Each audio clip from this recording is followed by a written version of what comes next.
You're listening to Hashtag No Filter with Zack Peter. That's me, your naturally platinum blonde pop culture connoisseur. I'm the reality TV junkie, self-improvement addict, and host with only the hottest tea spilled fresh weekly. For more hot takes, go and give me a follow at Just Plain Zack. I always keep it funny and I always keep it cute.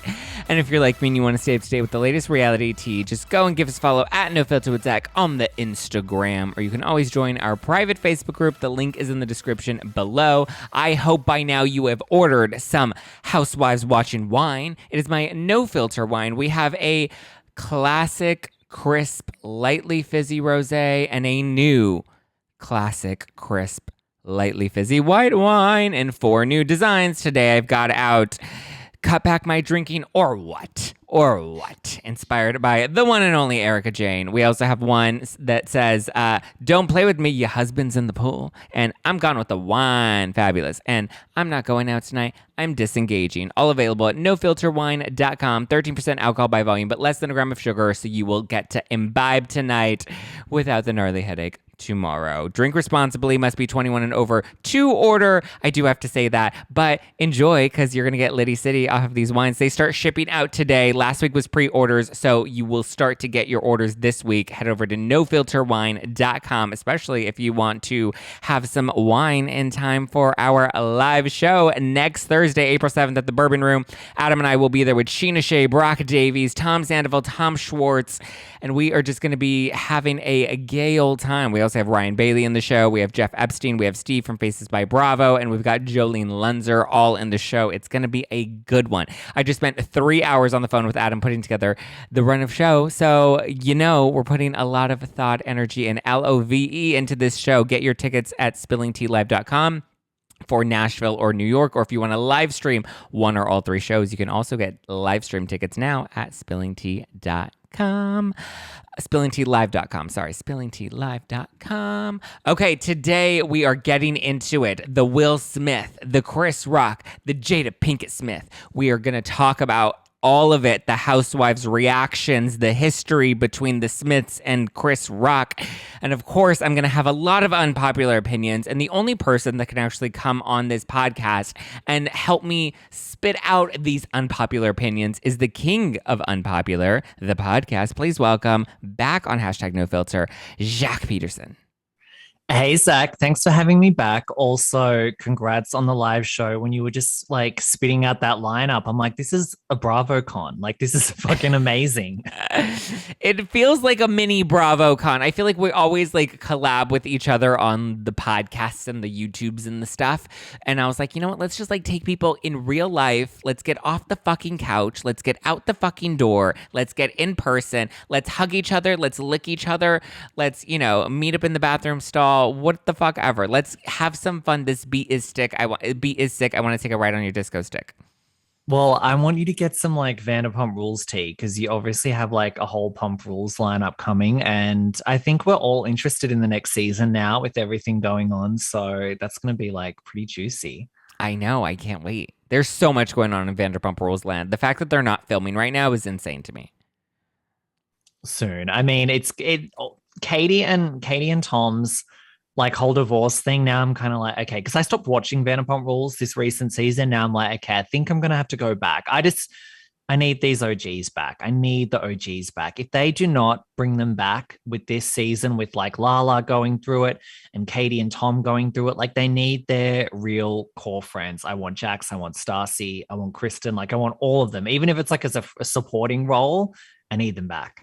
I think they could bring back like Brittany and Stassi with the cameo from Jax if he's willing to do it. And then, maybe like a supporting role with Kristen. Like, I think that could be great. And get Brittany the fuck rid of Charlie. Yeah, but Charlie's so overrated. Brittany was always actually very popular, I feel like because she's so nice and a lot of people really did love her. And then I feel like kind of maybe her last season, just because a lot of viewers hated Jack so much, then they hated Brittany by default. But it was weird to get rid of Brittany because I feel like, I don't know. Well, I think they fired Jax and Brittany quit as a result of them letting Jax go. Oh, really? Oh, that's a ride or die woman there. I mean, are you shocked? Brittany is ride or die. I love it. I love Jackson Brittany. I've always loved them. Brittany's I'm not a Jackson Brittany hater at all. Brittany is envisioning they go back to Kentucky and like live life together off television. Jax wants to be on TV, and Brittany's like, I want to go to Kentucky and milk the cows. Well, I mean, they could revive did they have a Kentucky reality show? Can't they revive that for Peacock? They're trying to revive that for Peacock. I'm sure they are. I think they're trying to revive it, but as like a renovation type of show. That would be cute. So is it just them doing like modern farmhouse renos in Kentucky? Exactly. Which sounds like a lot of fun. I can't wait to watch it. Live, laugh, love. Love, love, love. Haters are going to hate, but I'm just going to love, love, love. Okay, shall we dive into all of the Will Smith, Chris Rock, Jada Pinkett Smith drama? Yes, look, you and I were texting furiously about this. Okay, I just want to say a couple of things before we even get into it. So you and I were messaging a lot at the time because the reaction on social media was very, very pro Will Smith, making every single excuse for him. I feel like in the days since, I think the mainstream media types like The View and a lot of other like podcasters, like, you know, TV presenters, I feel like they've condemned Will Smith. But I still feel like if you go on social media, a lot of people are still making excuses for Will Smith. Like it's, you know, like it's justified. There's so much to this because I've been thinking about this a lot more than I really thought I would. And, you know, I think my biggest issue, honestly, overall with all of it is not even with Will Smith himself. It's that the fucking Academy didn't throw him out after he punched someone on stage. Like, whatever, he slapped Chris Rock, assault's wrong, we'll get into that. But the fact that the Academy just let him get up there, punch, slap, whatever you want to call it, Chris Rock, go back to his chair, start screaming, keep my wife's name out your fucking mouth. And then the show continued to go on like nothing happened. And then he came up on stage, gave this really long speech, crying, completely unhinged. You know, you go from laughing to punching someone to crying to... that was the most mind-boggling to me. Yeah. How could the Academy not do anything when that happened? How can you just sit by? It's crazy. Yeah, no, I agree. Okay, so let's get into it. Let's start at the top, the actual joke itself. So Chris Rock is a presenter, not the host, but a presenter because it was hosted by Regina, Wanda, and Amy Schumer. And so Chris Rock is coming out to present, what was it, Best Documentary? I have no idea. I think it was didn't watch it except for nobody cares except for the punch or the slap. The slap heard around the world. So the joke was Jada can't wait to see you in G.I. Jane 2. And what are your thoughts of the joke itself? I didn't think it was that funny, but I didn't think it was that offensive either. I mean, the way that people are trying to... Okay, wait. You mentioned this to me, and it's true. Will and Jada... They've not come out and said the alopecia thing. No, that's we'll just get into that. Social... Yeah. Okay. Well, we were going to dive deep into all of that, but just the joke itself. The joke, I don't know. It wasn't that fun. I don't think the Oscars jokes are funny anyway. None of them are funny to me. So I thought it was stupid. I thought it was stupid. I thought the only funny host that they've ever had was Ricky Gervais. And the jokes that he made were far worse, far darker than any alopecia bullshit type of joke that some comedian's going to come up and spit out there. I thought the joke was dumb, and I rolled my eyes at it because I thought it was just so on the nose. It was so unoriginal. Like, I was just kind of like, ugh, whatever. Well, someone said that they don't think that the script writers even put that in, that maybe he was just riffing off the top of his head. I got the impression that was like an improvised riff. Yeah, but it's not that offensive. It's like, and he didn't mention alopecia. It's like, okay, she's there. She's bald. You can do, Demi Moore shaved her head for the first G.I. Jane. Biggest thing that's the most frustrating thing is people like, he's making fun of her medical condition. And it's like, he didn't make fun of her medical condition. He made a joke that people tied to her medical condition. Okay, so that's the joke. The reaction. So we see Will Smith. He's ha ha ha ha ha laughing. We see Jada Pinkett Smith. She's rolling her eyes like, oh, this guy. Okay, so My theory is that her reaction was very deliberate and very intentional. And I think, because here's the thing, at these award shows, Jacques, you're on camera, you see the cameras are in your face. You know, a lot of the times they give you a heads up when the camera's going to be focused on you, if you are going to be referenced in an upcoming joke, if you're going to be getting ready to receive an award. Like, they give the celebrities heads up all the time. And even if they didn't give you a heads up, you can see the cameras in your face. And the thing is, I think she was probably trying to either visibly show that she was annoyed by Chris Rock, or she was trying to create a meme. Because we know the Oscars has these moments. You have Meryl Streep with her finger pointing at the stage. You have Chrissy Teigen with her cringe face. It's history. And Jada Pinkett Smith is somebody that's been to enough award shows that knows that if you react in a poor way or you react in a funny way, it's going to get some sort of reaction from the audience and now from the internet, because that's just the name of the game at this point. And if you watch Lupita Nyong'o, because later on after the slap, when Lupita's sitting right next to Will, you can see in her face she's trying so hard to not have a reaction. She's trying to keep her composure, even though she breaks a little bit. She's trying so hard to keep her composure that I don't believe that Jada Pinkett Smith's eye roll was like a genuine in the moment reaction. I think it was deliberate. I think she was trying to create a moment, and I think she wanted people to know that she was, annoyed with Chris Rock. Well, my thing with Jada, though, she takes herself very, very seriously. Yes. I mean, they're the most egotistical family in Hollywood. If you've ever watched an episode of The Red Table Talk, it is literally the most self-indulgent thing. It's beyond. Like, I before that even became like a big show, when it got picked up and it was millions of people watch it. Now, I watched it when it first started. I used to send it to my friends laughing at it. I think she takes herself very, very seriously. So I could see her actually naturally having that reaction, because I don't think she's someone that can laugh at herself. No, ever. I don't think it was a natural reaction at all. I think it was very intentional. Okay. She's been to so many award shows, and the thing is, when you're sitting there clapping, it's like when you know that you're up for an award and you're being nominated, and then you lose. You don't have like I just lost. Like, you have no real emotions at these award shows. You're performing, you're literally acting the entire time you're there, because you're on camera the entire time. I think Chrissy Teigen and her cringe face was natural and organic. I think Meryl Streep, when she pointed her finger up at the stage, I think that was natural and organic. I don't think the eye roll was a little too hard for me. I think she wanted people to know that she wasn't cool with the joke, for sure. Like, she wasn't trying to hide it. But I do think she just takes herself very seriously, and she's never going to laugh at any joke about herself unless it's incredibly flattering. But nothing in her reaction with an eye roll indicated to me that she was hurt or embarrassed. The way I read that is she was very visibly annoyed, and not even necessarily with the joke, but just with Chris Rock. Like, I would equate it to like Kathy Wakili's husband, Rich. Everyone's like, oh, Rich, oh, he made a stupid joke. Like, you don't even need to get offended by it. You roll your eyes at it because he's just so like, ugh.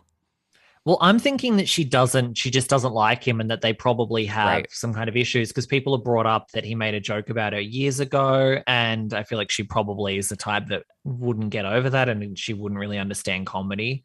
I think she probably was already harboring some resentment going in. So now everyone then on the internet went and made it about alopecia. And they're like, so she reacts, Will laughs, she rolls her eyes, and then all of a sudden we don't see an interaction between Jada and Will, but we just see Will start to walks towards Chris Rock, slaps him in the face, turns around, smirk on his face, struts down the runway, sits back down in his seat, and feels big and bad. And we really don't see Jada's reaction to any of that, though. They had the camera only on him. Yeah, that's true, actually. And then he's yelling from his seat, keep my wife's name out your fucking mouth. And Chris Rock, by the way, I just want to say that I never for 1 second thought this was a publicity stunt. A lot of people were like, oh, this was staged. I'm like, it's the fucking Oscars. They're not going to stage a fight two actors coming on getting into a punch up on stage. Like this was absolutely 100% real. Especially not to present a document. Like I would understand if it was like a Captain America, and then it's two of the actors that are in character that are fighting. Like that's what you would get in a stage thing. But so the internet then took this and said Will was defending her because she has alopecia, and Chris Rock was making fun of her bald head because she's losing her hair. And so I'm like, was it really a joke about her alopecia, or did the internet just make it into that? Because she's rocked this hairstyle for decades on and off. There's a photo of her on a red carpet, pregnant belly. It was either Jaden or Willow, who are adults at this point. So she's rocked this for a very long time. And I think she pulls it off. I think she looks beautiful with short hair. I think she looks beautiful bald.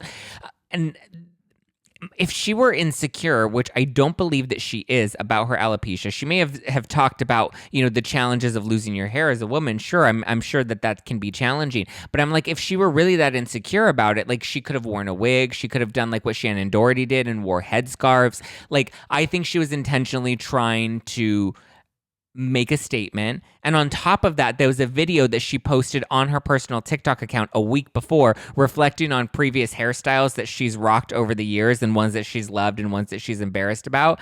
And in that video, she explicitly says that that nobody is going to say anything, or nobody's going to embarrass her. What was the actual clip? I completely forgot. I posted it on my Instagram and TikTok because she literally says that there's nothing. Yeah. I don't give two craps about what people feel about this bald head of mine.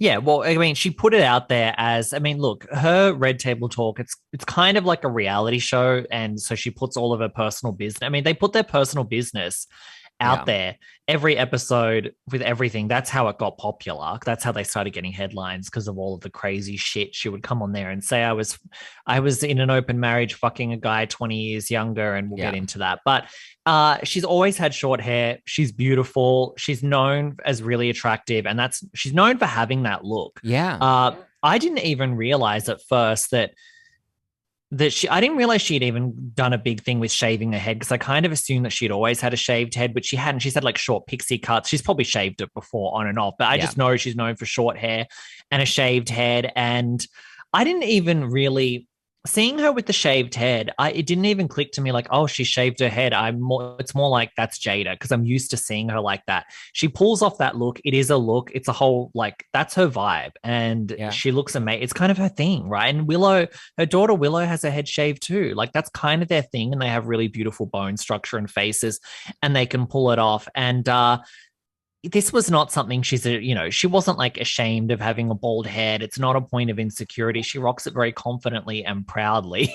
And from what I've seen her talk about the alopecia, because I had no clue that she had alopecia. I don't even know if Chris Rock knew. No one fucking knew. No, I don't know if anybody actually knew. I don't know how many people are watching Red Table Talk and dialed into her alopecia. But from the video that I did see about it, she has not completely lost her hair. She has a patch of baldness right here in the center of her scalp that she pointed out. It's a patch of baldness that she has opened up about, and as a result of the patch, she shaved her entire head. So she's not bald because all of her hair fell off.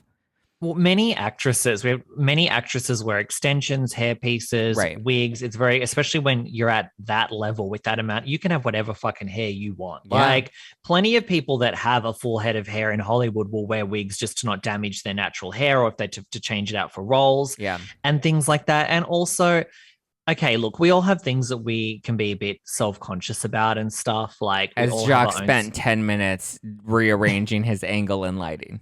Yes, because I always come out looking like shit on this show. But anyway, we all have I'm insecure as well. But it's also like, when people are like, he made fun of her medical condition, it's like, okay, like, hold up. Like, she wasn't there in a wheelchair dying of cancer. Like, this wasn't like, she has a small patch of alopecia on her head, and he compared her to G.I. Jane, which is kind of like a cool move. And she kind of does look like she would be in G.I. Jane too. It's barely even like an insult. Yeah. Like, I could totally see G.I. Jane 2 with Jada Pinkett the poster for it, and I'll think, oh, that looks cool.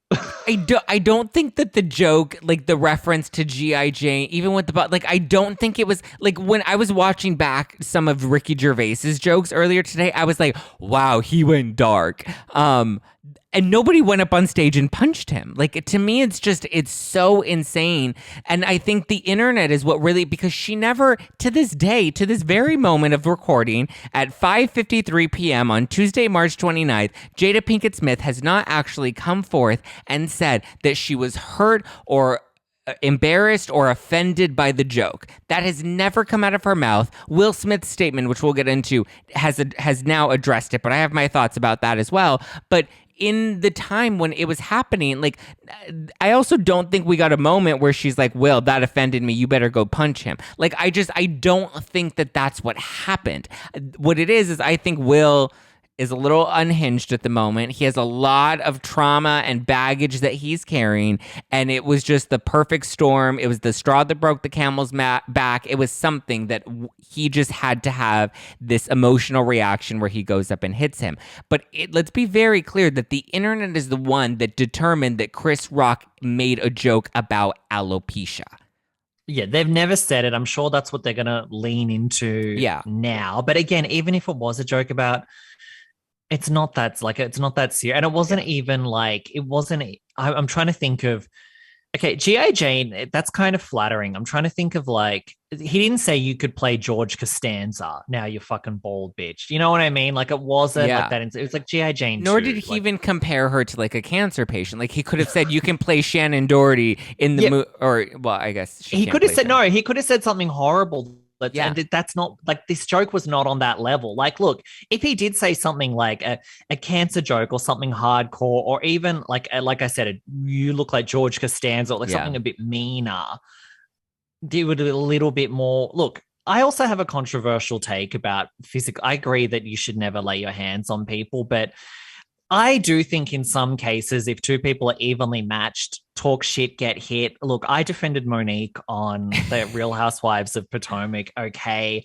I think, if every time you get in a scuffle with someone, if there's, two guys, someone gets shoved or whatever, I don't think you need to be running to the police every time. All right. But I also think that it was such a disproportionate reaction for what was said, especially to storm the Oscars stage and smack someone and then curse at them. Like, it was a way outsized reaction for what happened. And you know what? If Chris Rock had said something like really hardcore, like really just such a low blow, full blown like disrespect of her, maybe I could go, kind of get why as your man you'll get up there and go fuck you, but it was just so disproportionate for what happened. That's why it was so shocking. Yeah, the only physical gesture I would think would even be appropriate for that, even if it was a terrible joke like you said, is to get up and just walk out of the room. That's still going to make camera time. That's still going to get people talking. It's still going to make a statement.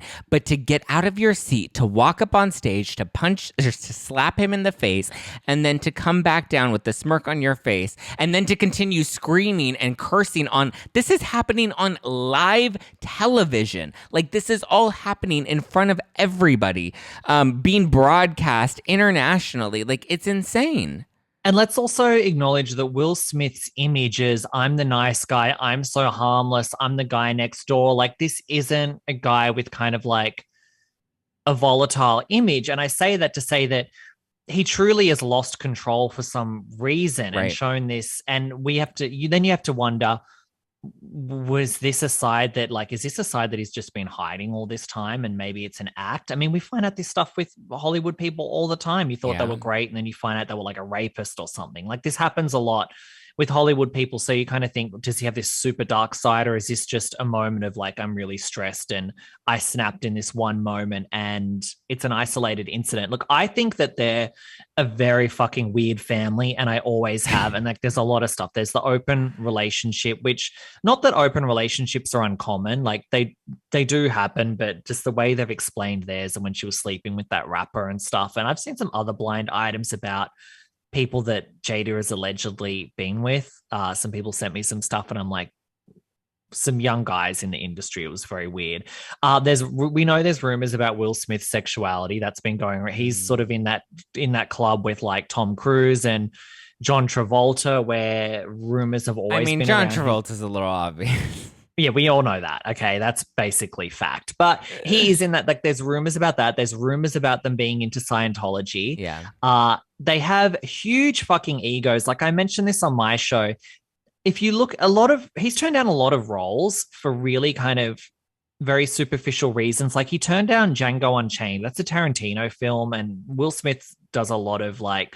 It's a big deal to get asked to be in a Tarantino film. He turned down the main role of that because he didn't get to kill Leonardo DiCaprio's character in the movie because he's like, well, I'm the star, I have to kill the bad guy. Like, it's weird ego stuff. And then also they named their kids after themselves, Willow and Jaden. They both named their children after themselves, and then they pushed their kids into the limelight before they were even double digits. Like, how old was Willow when Whip My Hair came out?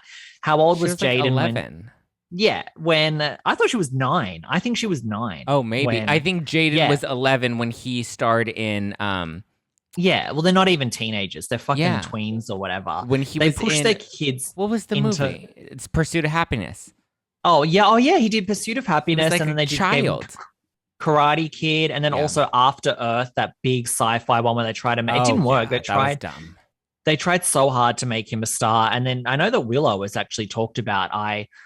She sort of said I shouldn't have been pushed into music at that young age, but it is a weird thing to name your kids after yourselves and then have them out promoting as celebrities from at like 8 years old. So they're fucking weird. And to see Will snap, like, it was shocking to see it happen at the Oscars, but I was also like, I wasn't super shocked because I think they're very odd. And I also think that they are a couple that have a lot of skeletons. I think they will come out one day. You know, they're at a certain level of celebrity and power where they can keep a lot under wraps. Like even Tom Cruise, we know that he has all kinds of things. He still manages to kind of like keep a lot locked in the closet because of how powerful he is. But it's like, you know, everything in the dark comes to the light. So I just want to say that I think the Smiths are a very weird family, and I do think that things are going to come out about them at some point. A lot of people are thinking that it was related to the that's how people refer to it, the entanglement that she had, which is she had a fucking affair. Like, she cheated on her husband, regardless of the relationship is open now. She literally banged somebody else. Like, that's the fact of the matter. Entanglement or not, people are saying that she emasculated him by talking about it on the Red Table Talk and essentially outing it before he seemed ready and he was visibly hurt. She talked about how she was not sexually fulfilled by him, which is just a very like low blow, Rinna, a low blow to make on national television about your husband, to say that he doesn't sexually fulfill you. It's just... So people are saying that he was emasculated and he felt like this was his moment where he had to prove himself to the world that he still loves his wife. Thoughts, reaction? Two things. That does check out because, like I said, he has I find him one of the most egotistical actors in Hollywood. Absolutely. Totally up there. So to be emasculated on a public stage like that in the way that she did, that checks out. And I also feel like, look, we know that people that are at a certain level of celebrity, they don't air their bit. Like, there's a reason that, you know, Gwyneth Paltrow's not on Marriage Boot Camp. Like, they do not air out their dirty laundry. But, you know, Jada's biggest moment as a celebrity beyond like the 90s when she was sort of like an it girl with booty call and stuff like that. And I think she was was she in the Matrix? Was she in the original Matrix or? I don't think so. Not that I can remember. Okay, she wasn't. But I don't really remember the original. I'm saying she has been the most relevant that she has been doing Red Table Talk in years. Okay, yes, she had a moment back in the day, but she's tried to have like a music career. She's done acting in different things, and really this Red Table Talk is kind of the biggest thing she's done in a decade or two. I don't think that Will Smith would like her doing this show because it's essentially a reality show where she's spewing all her family business to everybody on Facebook, and she's doing it for her own thing. Now, so with that said, yes, would it make him insecure? But also, I just want to say that I don't think that a woman should be blamed for what he's doing because at the end of the day, he got up there and punched someone. So it's a little misogynistic to suddenly go, well, it's Jada's fault. Right. Like, Will doesn't have to be. Will could leave Jada. Like, Well, so I don't want to blame her for what are he your did. thoughts? Because he then was allowed to stay, sat through the rest of the show, then was awarded Best Actor of the Night, made an acceptance speech, and basically said that love made him do this. He's a pillar of love, and love made him do this. I think love is not a reason to punch somebody in the face. Well, I mean, well, abusers say that. Yeah. I hit you because I love you, Yeah. or I bash that guy that was flirting with you, that I thought was flirting with you because I love you so much. So it's like, so that's what abusers do. That's the language of an abuser. So let's be clear about that. Again, I was most pissed off not about Will hit. Look, what they're both the same size kind of guy. It was a bitch slap. No, I'm not condoning physical assault, but I don't think bitch slapping someone for over, I don't think that's the end of the world. My two things that really got under my skin was the social media reaction of everyone making every excuse to defend him and villainize Chris Rock, which is definitely was what the immediate, I was on Twitter. That's what the general reaction was from most people. And the Academy not doing anything. That's when I was like, hang on.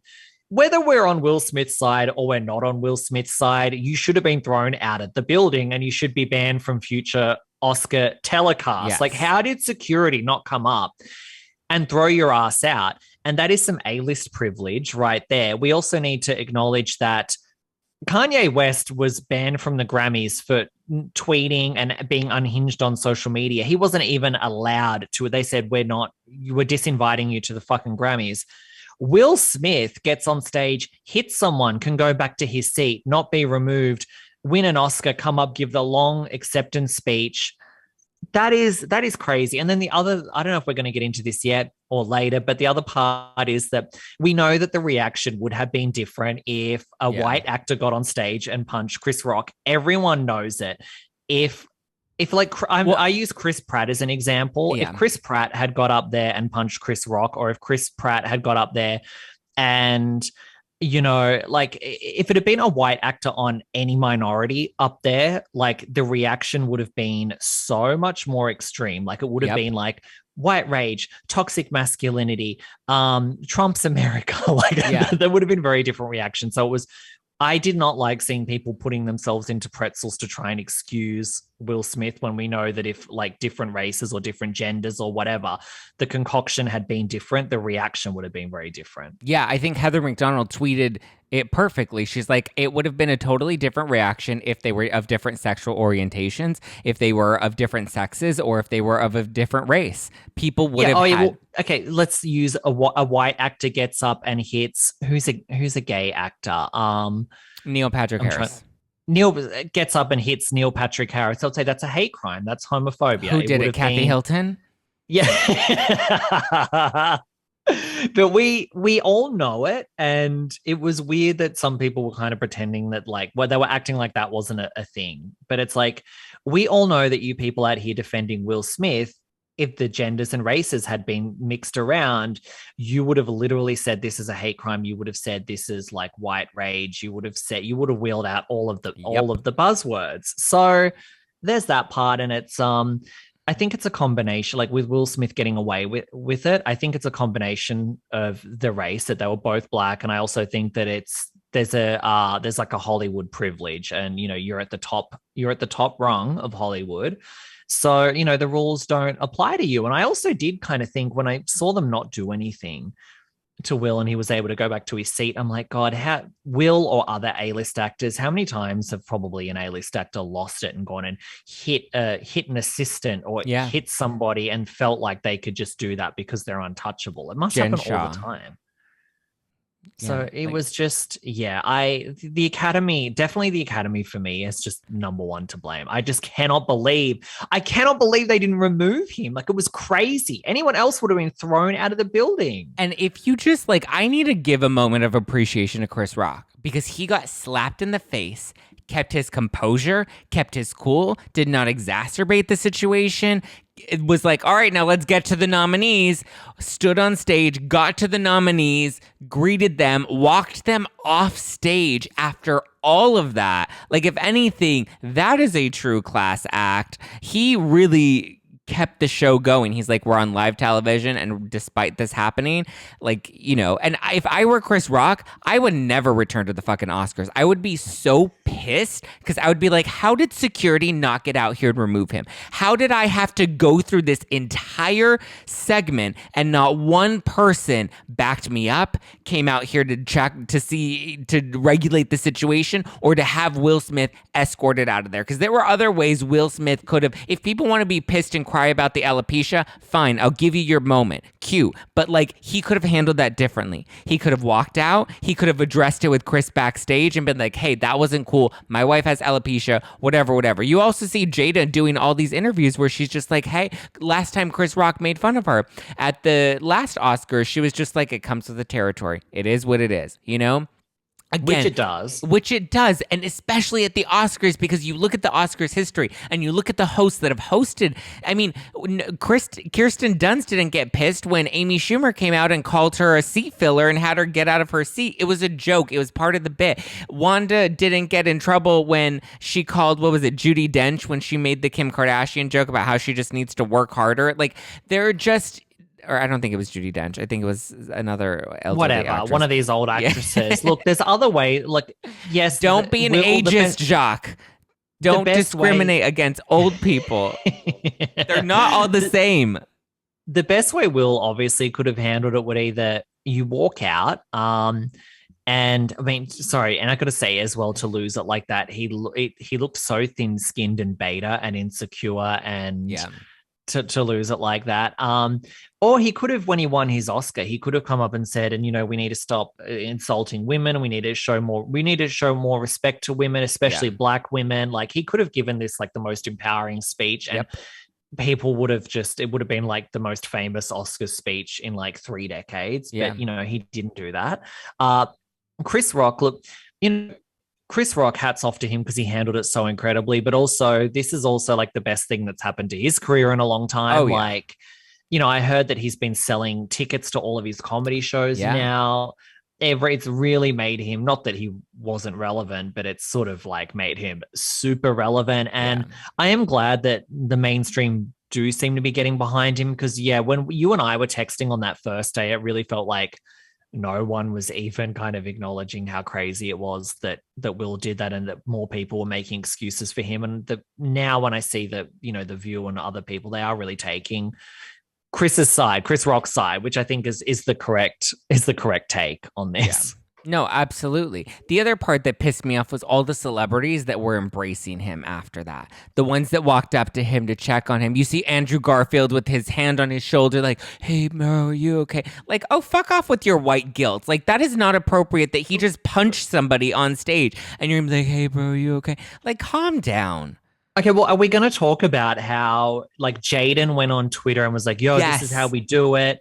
And I think that Will made a comment about you can't take people from Philly anywhere. Yeah, he made 2 jokes. The first one was in a video that he posted after the incident. After he wins his Oscar, he posts a montage of photos and videos of him and Jada at the Oscars, and then says, what did he say? Jada and I got all dressed up to choose chaos. And then in the comments is like, this is why you can't invite people from Philly anywhere. And then Jaden, his son, goes on Twitter and then it's like, that's how we do it. Like, yes. And then he was partying at the after party, waving his Oscar around. So then it's like, we all know he comes out with the apology later, right? The next day. And I'm very sorry. And he comes out with the apology after some news reports started circulating that they may strip him of his Oscar. So then he comes out with an apology. It's like, well, you're not sorry. And you got up on that, just own what you did, okay? If you're not sorry, you're not sorry. Like, you don't have to put out this fake ass fucking apology, which we know is bullshit. You got up on the stage when you accepted your award and you apologized to everybody except Chris Rock. For acting like a baby. So that to me was just like, you're so fake. Come on, like, you were gloating and loving it. I like, we talked about it that whole night, but the next morning I woke up and I was like, you know what? I'm willing to give him the benefit of the doubt. I'm willing to be like, you know what? Like he is very much a vessel of love, as he said in his speech, and he was crying on stage. And people make mistakes, and people are willing to do better, and blah blah blah blah blah.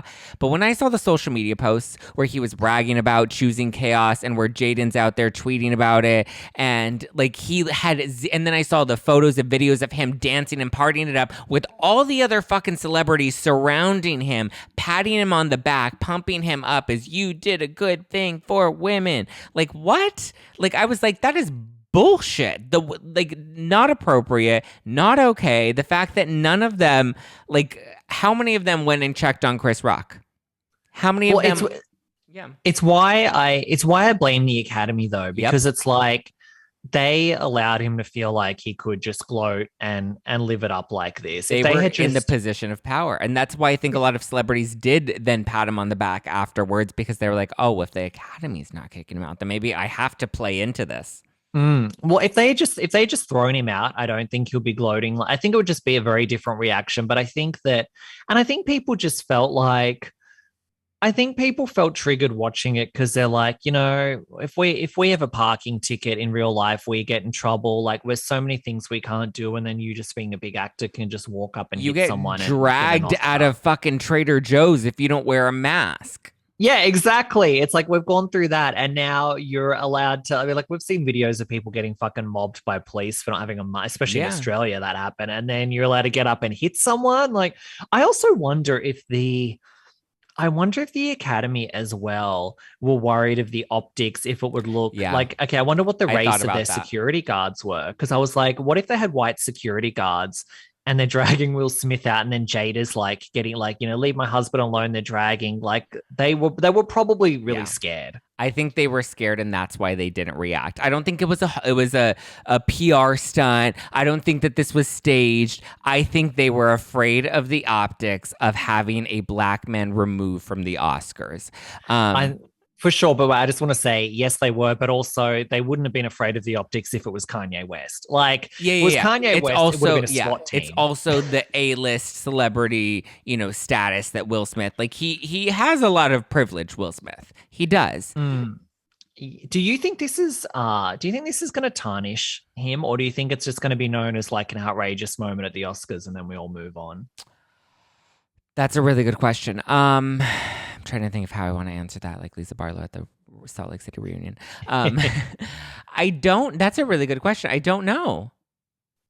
It's one thing. I think that he always had an image of being like universally liked and a very kind of safe image. And I think that it's a little bit like Bill Cosby. That was a bit like that. He had the such a friendly, nice image, and then to see that, the side of him with the sexual assault and everything, it can. One thing that kind of is disappointing about this, but it's sort of inevitable, like this Will Smith thing, it has become like a culture war issue almost, because I feel like, especially on social media, it's kind of turned into that, and it's become like a political thing. It has become a race thing. There's a lot of arguing about that on social media, and people are so polarized now where kind of, I feel like every issue just turns into that, even when it shouldn't, but it does. So yeah, I think he's going to be okay, but I think there will be a segment of people that previously liked him that are going to look at him like very differently. Here's the thing. He had a human moment, and I'm all for redemption. I'm all for forgiveness, whatever. Kumbaya, let's suck each other's dicks at the end of this and, make a Louis video in the circle jerk on the beach. But not like, Louis C.K. We're talking about. No, yeah, not Louis C.K. Louis from Teresa's Louis from Real Houses of New Jersey. That'll be clipped out when I get canceled. Somebody will take that out of context in a YouTube montage one day.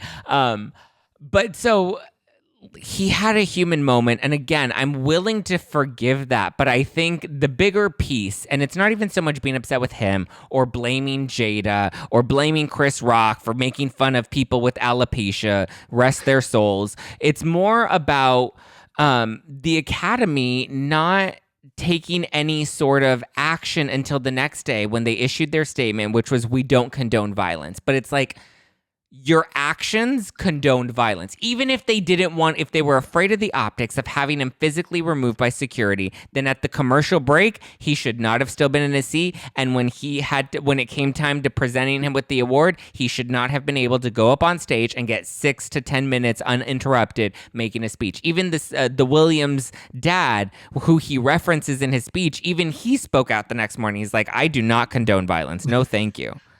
Yeah, okay, I agree with you. Remove him if you're worried about the optics that much of being cancelled. Remove him discreetly during the commercial break, and have whoever's the director of the Oscars go cameras down and get him out discreetly. But it's also like, what world are we living in that, someone can get up on stage and hit someone and then we can't remove them because of the optics? Like, how about we just face reality and go, you don't know what mental state he's in. Like, that was a very unhinged thing to do. And like I said, he went from laughing to bitch slapping someone to crying.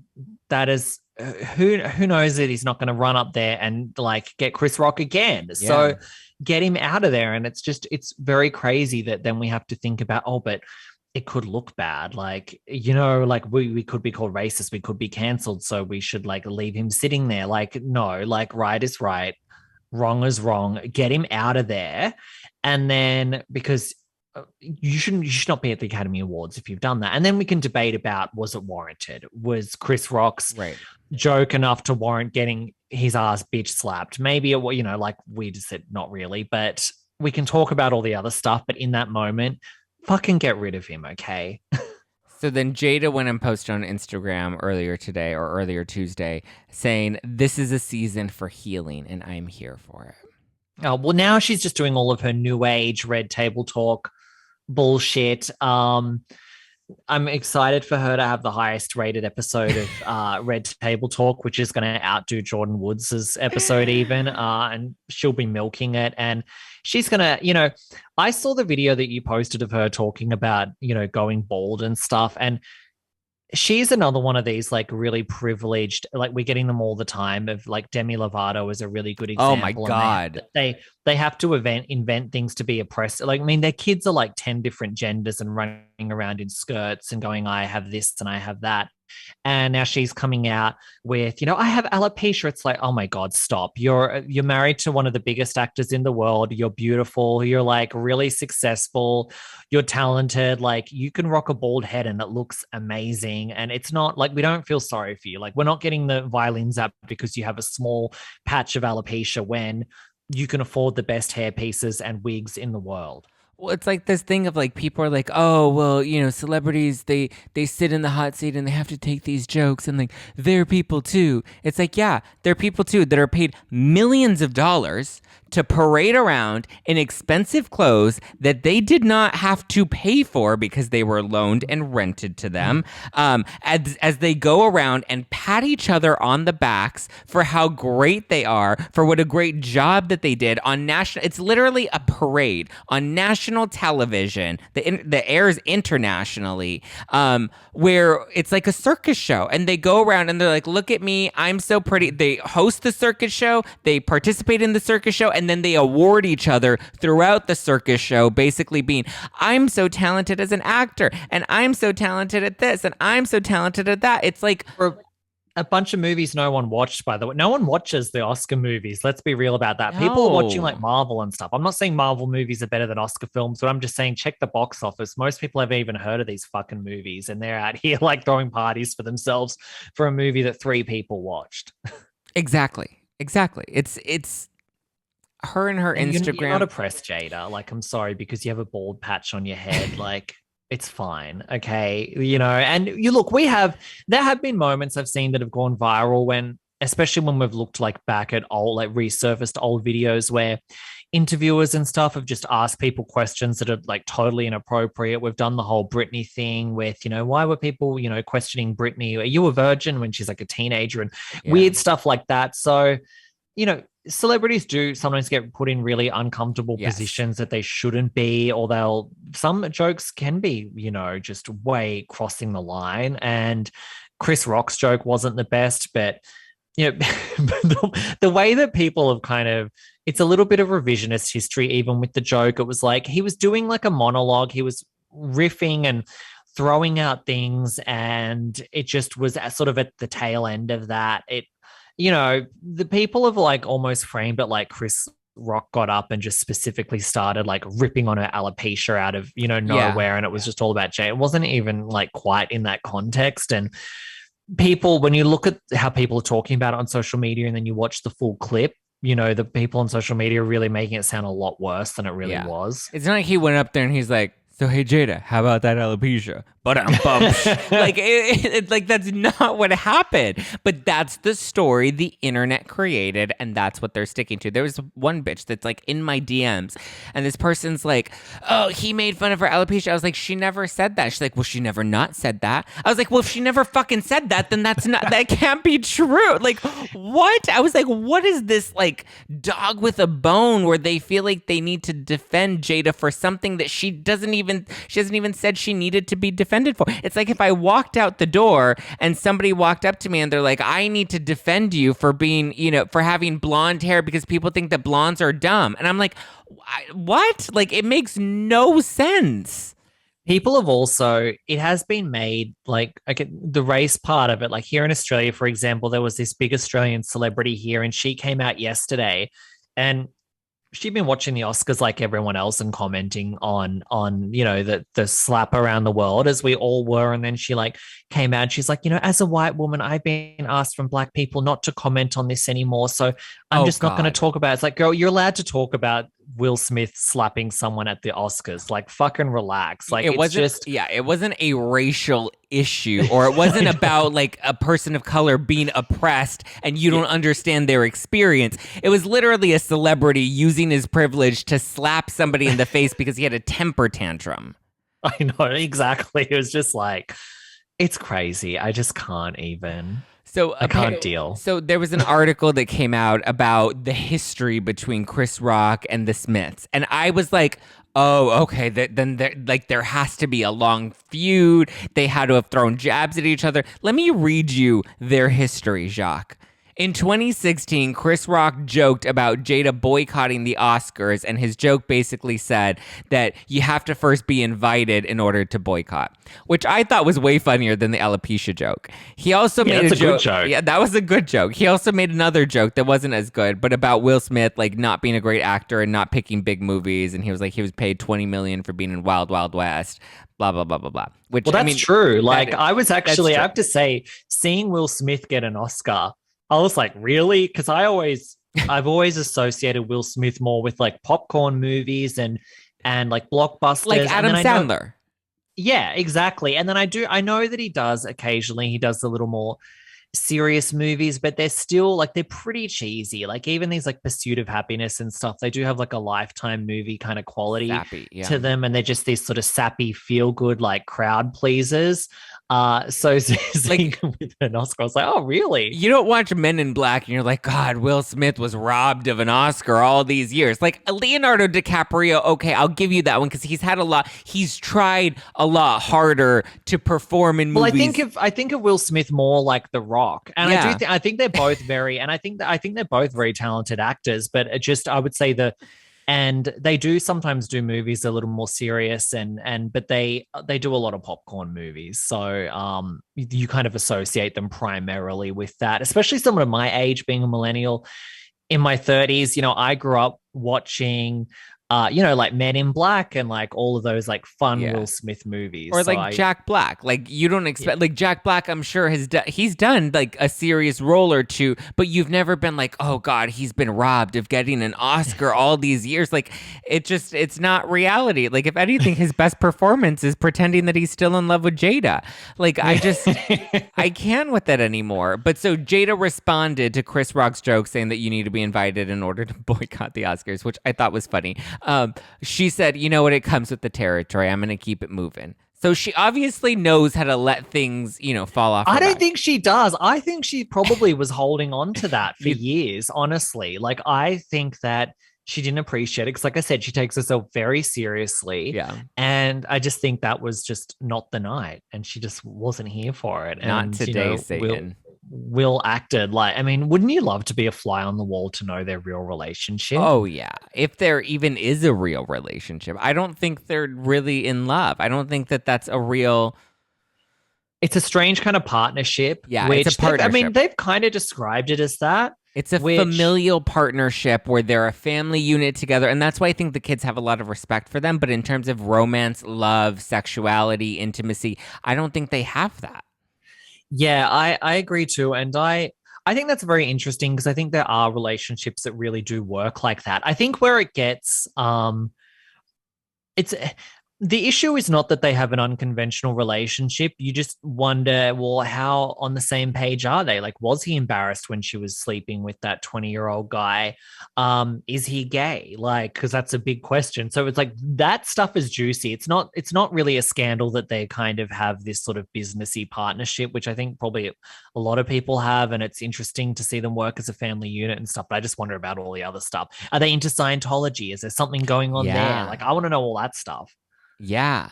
No, so that was the 2016 Oscars was the first like beef that they ever had. And then there was an Instagram comment, Jacques, where Will Smith posted on Instagram praising his ex-wife, his former baby mama, Cherie, who's now joined Real Housewives of Beverly Hills. Oh.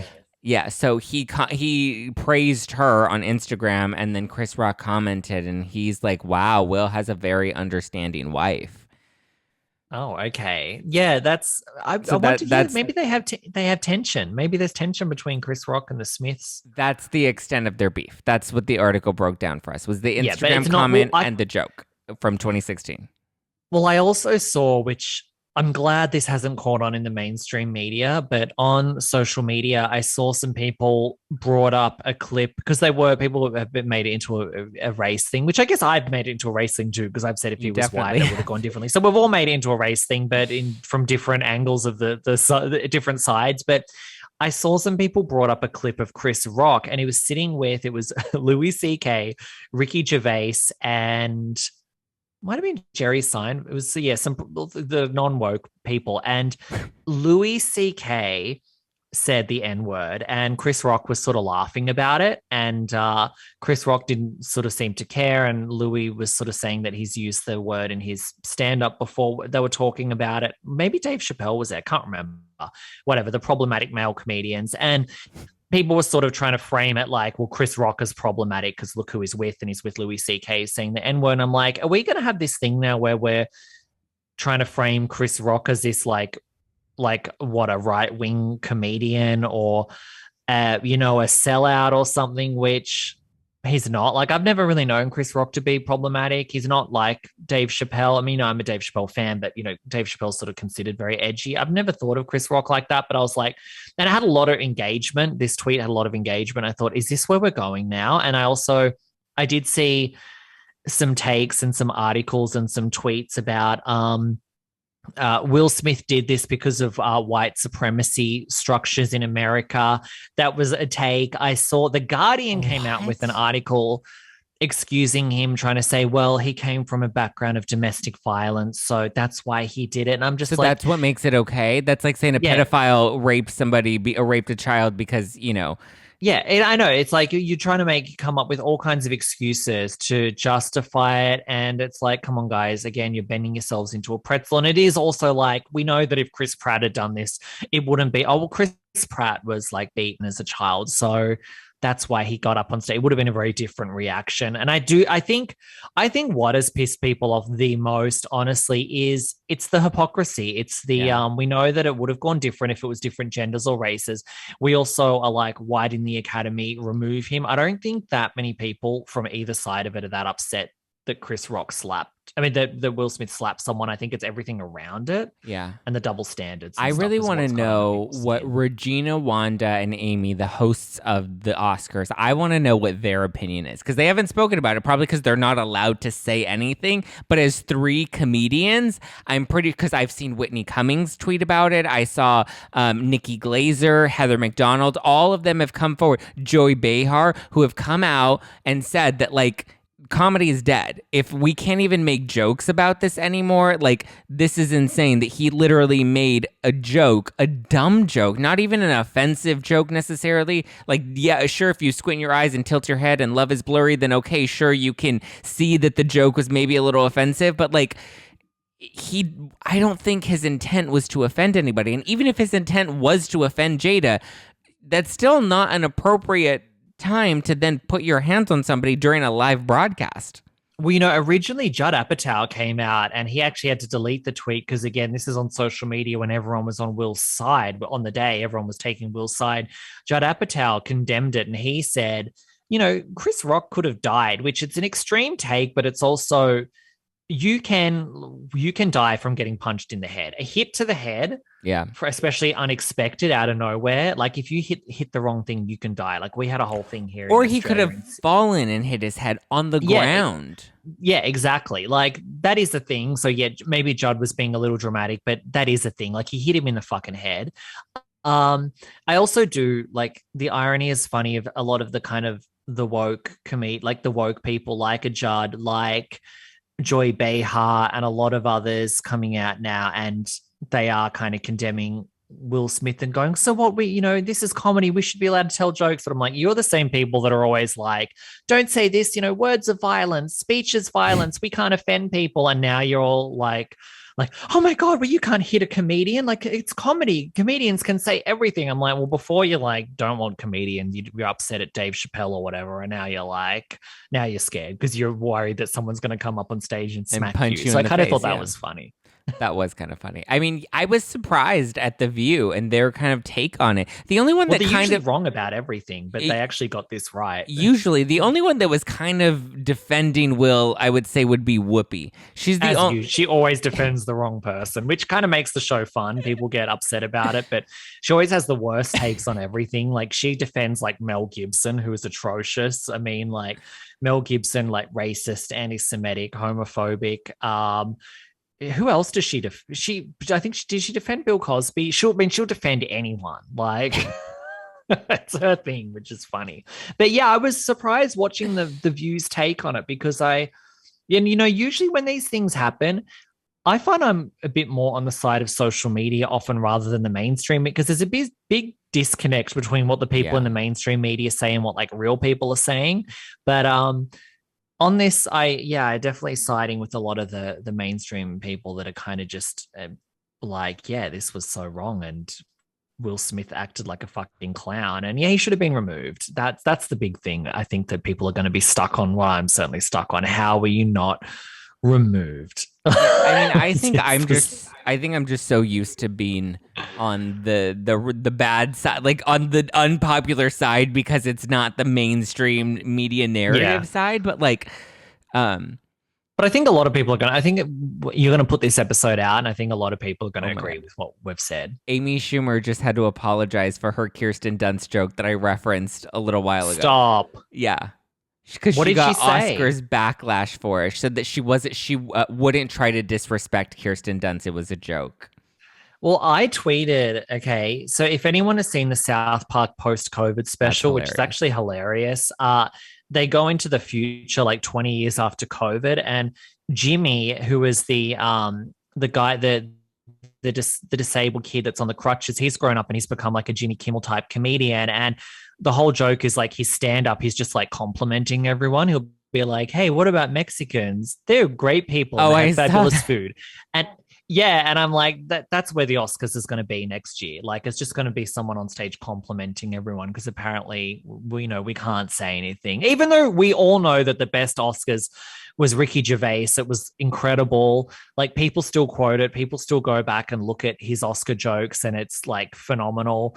But we're going to go into some lame, like, woke comedian up there just saying nice things about everyone. Yeah. See, so like the night when this happened, then like I went on Facebook and I saw Pop Sugar, who I used to write for, and I'm glad I don't anymore. They literally said, they're like, let's move on from making black women the butt of the joke in 2022, okay? Jada Pinkett Smith's alopecia is not a joke for your Oscars entertainment.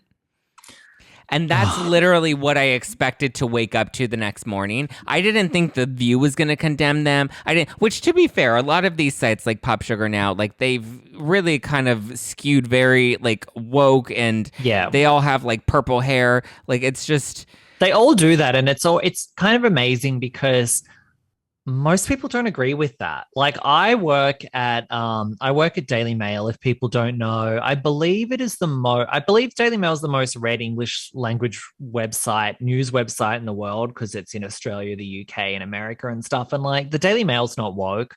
I'm not saying I defend everything that the Daily Mail said, but it's not. And then you do have these little like pop sugars and stuff that have these really like lame woke takes. And it's like 3 people are reading, like no one cares.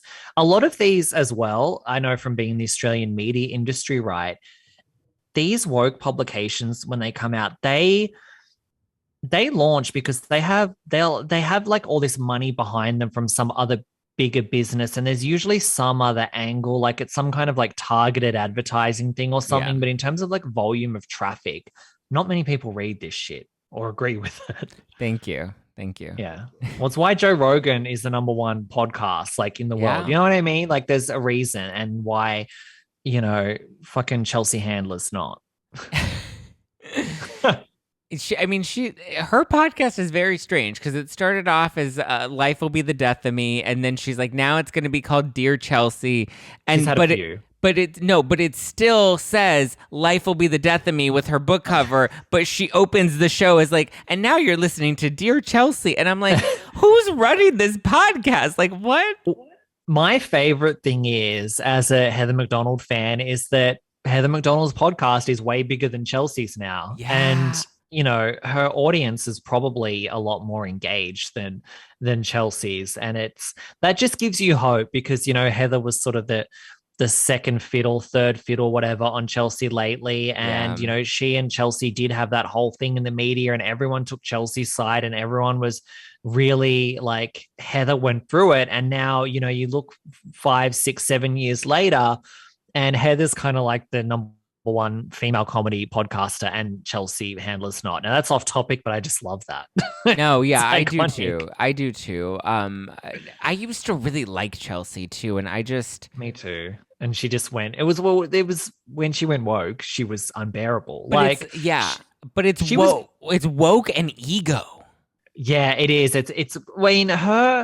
She's so embarrassing. Like one of her last comedy specials she did, she was like, I have a crush on Andrew Cuomo. Like, it was all about how she loves Andrew Cuomo. And then look at all the stuff that came out about Andrew Cuomo. Like, first of all, wanting to fuck Andrew Cuomo, that's not even a joke. It's not even a good comedy. It's so lame, even if he was great.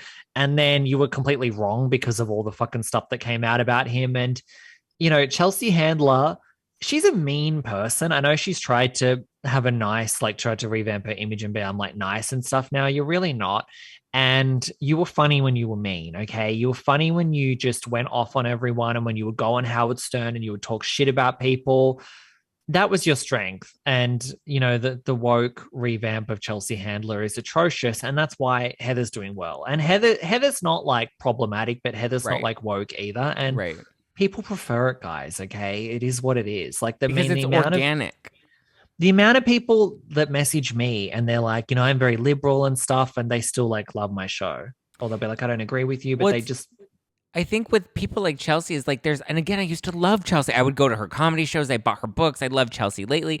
But like she went super woke but is also like, making jokes at her recent comedy shows about how, she gets so frustrated at the airport because the cashiers are so slow that she just takes the book and leaves a $20 bill on the shelf. And it's like, hello, white privilege. And yet you're bitching about white privilege and you did a whole documentary on it, which to be fair, I liked the documentary. I think. That was not a good, they were horrible. All of those. There's a reason why she signed this big deal with Netflix and it flopped. And then she had to go over to fucking like Hulu or whatever. Because or Crackle, wherever she is now. Oh, she did. I forgot that she hopped from Netflix to HBO.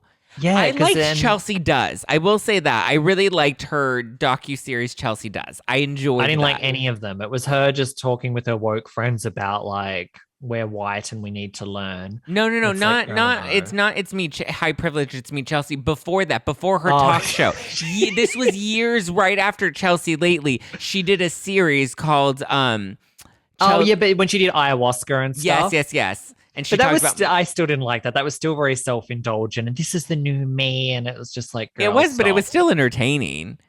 Ugh. I like the old school Howard Stern Chelsea era. lately, yeah. Chelsea, yeah, when she was on there and just like ripping on people and being horrible. I think that was the truest representation of her as a person. So you don't think this woke Chelsea, this evolution Chelsea, her journey isn't genuine? No, it's a mess. And it's interesting seeing Amy Schumer back as well. I don't know if her show's getting that good reviews because She has a she was show? another Amy Schumer, like She has a she's back. show? She's got a new show, and I think it's kind of a drama. And some people have said it was good, but I had no do clue not she think had she a is show. funny. I thought her Netflix That Leather special was probably the worst comedy thing I've ever heard in my entire life. It was so disgusting. Every single joke was just it was just her talking about it was just like toilet humor and stuff. It was so bad. Yeah, I can't with any of these. I've never people. really been a fan of her. I liked one of one of her first comedy albums where she's like in a yellow dress. She had a few funny jokes in that one, but like I haven't really liked. Did you see her Oscars comment that went viral when she said she wanted to get fucking Zelensky from the Ukraine at the Oscars? People like, I think he's busy fighting a war, you fucking idiot. Like she was like, oh, we should get, because she was hosting it. She's like, we need to get Zelensky to like come into the Oscars and do a live thing. And she was serious. And it's like, he's fighting a war. Like these people are so out of touch. It's fucking crazy. She's busy apologizing about Kirsten Dunst. Yeah. It's embarrassing. And why are you apologizing? You're doing an apology tour about your fucking jokes at the Oscars. You're paid to get up there and rip on people. That's why I'm like, who would take this? Who is taking this job? Because I don't know if maybe it's something that inside the industry, if you host the Oscars, it can lead to like some really good opportunities, maybe. But I mean, look at what it did for Anne Hathaway's career. you just like you get all this backlash. You're not allowed to make any, like, you've got to walk such a fine line because you can't offend people, but then if it's too boring, you'll get in trouble for doing a boring bit. And I just don't think there's anything really to gain from. I mean, did you follow what happened with Rebel Wilson at hosting the BAFTAs? No, what happened? So in the UK, she's moved to London now, Rebel Wilson, because I think the work dried up in Hollywood, and she hosted the BAFTAs. Well, yeah, and she lost weight, and people are like, "We don't like you anymore." Yeah, and then there's a whole thing about that. But she, like Jonah Hill, right? Yeah, Jonah Hill too. When he lost weight, people didn't like him anymore. Yeah, well, he went to become he does like serious films, which I don't watch. And yeah, she was hosting the BAFTAs, and it's done damage to her career because people have said it was the worst hosting gig ever. I saw some of the jokes and I kind of thought it was funny. She had a J.K. Rowling joke, but that was too edgy for people because the whole audience groaned. And what did she say about J.K. Rowling? I can't remember the joke specific because J.K. Rowling is, people call J.K. Rowling a transphobe. Yeah. I don't think she is, but I mean, whatever. It's people's different opinions, but she made a joke about it and people didn't like it and some other stuff. I thought she seemed okay. What I'm saying is I don't think you can really, there's not that much to gain from hosting these shows. And I probably, if I was a celebrity and didn't need the work, I would not do it. No, at this point, like there's nothing to gain from it, like except the risk of getting canceled. Like unless you're Ricky Gervais and you're allowed to go in there and you can do your thing, or you're like Dave Chappelle and you can just do your style of comedy and go hard, then you can get away with it. But if you're like a normal, quote unquote, like celebrity, I wouldn't do it. I don't think Ricky Gervais can even do it anymore. Like I was watching his recent, I think it was 2019, maybe 2018, the recent one that he did. And it was funny and he was himself, but the reaction of stars in the audience was just like, they were disgusted with him. They were like not like visibly not laughing. Like Lauren Graham is just kind of sitting there like with a pout face, and Tom Hanks is like, wow, we're really here right now. Like it was just like, I don't think we can ever, like, I think it's just like Joan Rivers died at the best time because she could have never lived today. Yeah. Well, I mean, he hit him where it hurt, Ricky Gervais. That's why they didn't Yeah. like it, because he really got to kind of what these people Yeah, he are. like talked about, their friend Harvey Weinstein, and he talked about Jeff Epstein not killing himself. Like he really I leaned mean, into it. we all know they're a bunch of fucking pedophiles and freaks with huge egos that don't with the fucking talent, and they've all been on the casting couch to get where they are. Most of them, like, they're terrible people. Okay. Yeah, that's why I'm like, I don't feel bad for them. And it's not just because they're like rich or sad or whatever, but it's just like, I don't feel bad for them. I don't know, especially after seeing the way they all paraded behind Will Smith. I was like, you guys have lost touch with reality. But you know what, as well, is that they're all such fucking sheep that now that the mainstream narrative is sort of turning against Will, then they'll be the first to throw Will under the bus. Mm-hmm. It'll just be whatever is like, wait, what is my PR brain? What am I supposed to do for my image? If we're against Will Smith, I'll go against him. Yeah, If we're for Will Smith, I'll support. I want to see what Andrew Graham is doing today. I want to see if he's still standing behind and checking on Will Smith.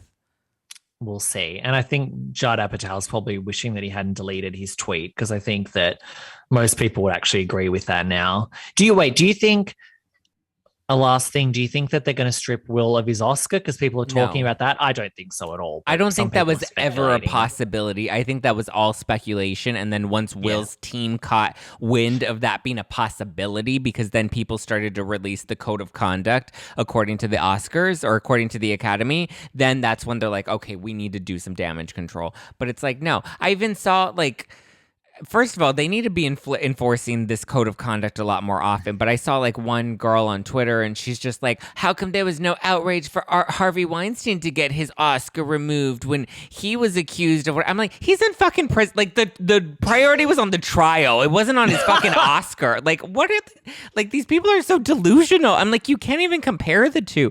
Yes, he probably should.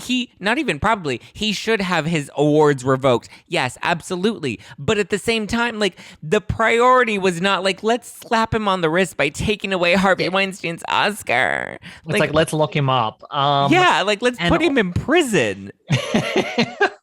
I also feel like I haven't seen any of the Oscar movies. I do want to watch Licorice Pizza. I saw that was nominated. I'm like, I've been meaning to watch that. Nothing else on there interests me, but according to the Academy, Will Smith was the best actor and deserved that award. So good for him. Does him hitting someone change that he's a good actor and that he deserved the award? Not really. The Academy had their time to act. The time to act was when he got up there and hit someone and you remove him from the premises. Okay. Yeah. And maybe then you want to change the award thing. You've given him the award now. Fucking let him keep it. But he shouldn't be allowed back at the Oscars. That should be the punishment. Keep your Oscar, but bitch, you're not allowed back at the Oscars after this. You're banned. It's okay. Jada will boycott it again. Yeah. So Kim Kardashian's come out and she's clarified that her "get your fucking ass up and work" comment was taken out of context. She said that it was after she was being asked about being famous for being famous. And she says that, it was not a blanket statement. She was asked about what her advice was to women in business. And she said that her advice was she has the best advice to people in business, and that's to get your fucking ass up and work. It seems like nobody wants to work these days. And Courtney was like, that's so true. Well, you and I think when you're on my show, we interpreted it like that. We were like, she's not talking about, the minimum wage worker. She's talking about people in entertainment in her space that are in reality TV and about, and she has worked to get where she is compared to people in her scene. So it was just, I get that comment can triggering. Be offensive to people if they're like, oh my God, I'm working 2 jobs and I can't even afford health insurance. So I get that, but she wasn't talking about you, love. She's talking about people in fucking entertainment and reality and modeling and stuff. I was like, the people bitching about this are on Twitter, or the people that have time to bitch about this on Twitter? And maybe they should get their fucking ass up and work. JK, don't drag me. You dragged me on Twitter already. But what I wanted to say is this is another example of people making up the narrative, and saying that, Kim Kardashian comes from privilege, which yes, she does come from privilege. And yes, she did come from opportunity. community, but she's never denied that. That's again people adding their own spin on things without the actual context and being like, well, she's privileged and who's she to tell anybody to work? But it's like she did work, and in Kim Kardashian's world, maybe it's not a reality, maybe it's not a world that the everyday average Joe can relate to, but it's still her world, and in her world, she believes she works really hard. And to be fair, she's stayed very relevant. We've seen so many reality stars come in and go. Where's Alexis Nyers now? She's hosting a podcast about sobriety. Like, she called Nancy Joe and the call was missed. So I feel like at this point, like, I don't know. I think people love to hate on the Kardashians for hating on the Kardashians. Was it a little out of touch of a joke? Sure, but it was within the realm of the context that people took it out of. Well, the Kardashians are always targets for like these sort of stupid outrage scandals, like when they tried to cancel Kendall Jenner for doing like tequila, and they were like, I can't remember what the scandal was there. She's wearing a sombrero, like something stupid. No, it was that she started a tequila brand and she's not Mexican. That's what it was. God, what about Lisa Barlow? God, don't tell anyone about her. No. Or Bethany. They love to make these things up. It's like, it's also like Diddy's not Russian, but yet he has a vodka. What do you want? What do you want them to do? Do you want her to be dressed like an Amish person in like colonial time? Like what's the end game? Like the answer to not get canceled? There isn't one. I feel like it's a lot. So to wrap, I do want to talk about this Tamra Judge, Denise Richards, Brandi Glanville drama that will be unfolding on Ultimate Girls Trip Season 2 on Peacock. So now Tamra Judge has come out and said that she's the real housewife of Orange County that Denise Richards tried to sleep with at BravoCon. Well, I think sources, I don't think she has come out and said that herself. Page 6 said it was sources, and Denise's campus denying it, of course, because they're such liars. But if people caught this, in the Diamonds and Rosé book, I think they mentioned this, but they didn't say who the housewife was.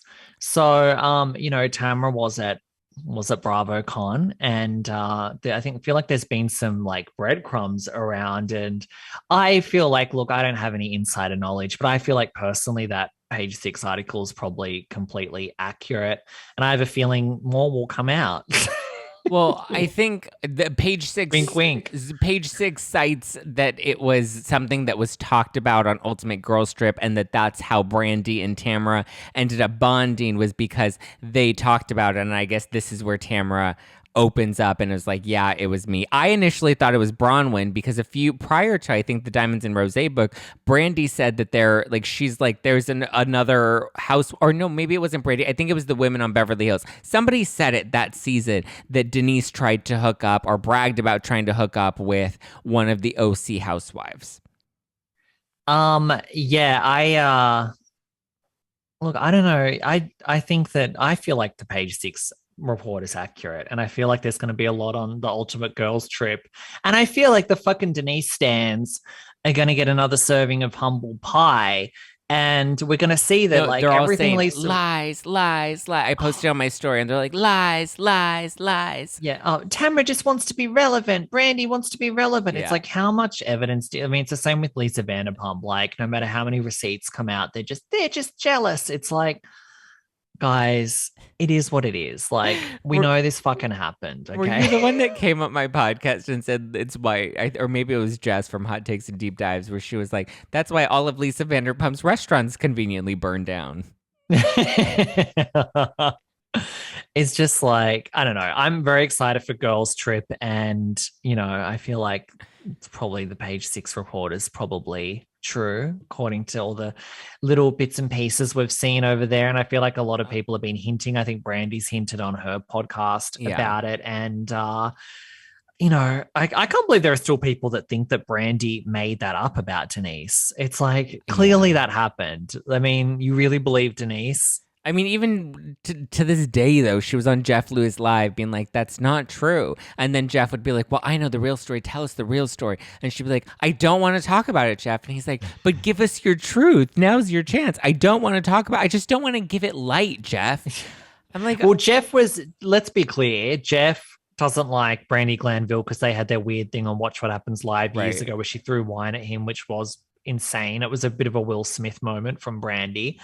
And he doesn't like her, and he's obviously friends with Denise, so he was on there trying to do some damage control. But anyone with half a fucking brain knows that went down, and we know that, look, Brandi and Lisa Rinna, they do tell the truth. They exaggerate things sometimes and embellish things, but there's always some truth to what they're saying. And she is near death. You know what? I think she was near death. Look at her. Like I think you and I have talked about this before. I mean, if you're a raging drug addict and you're like completely incoherent half the time, and we've seen Kim on these cameos. The cameos are so bad.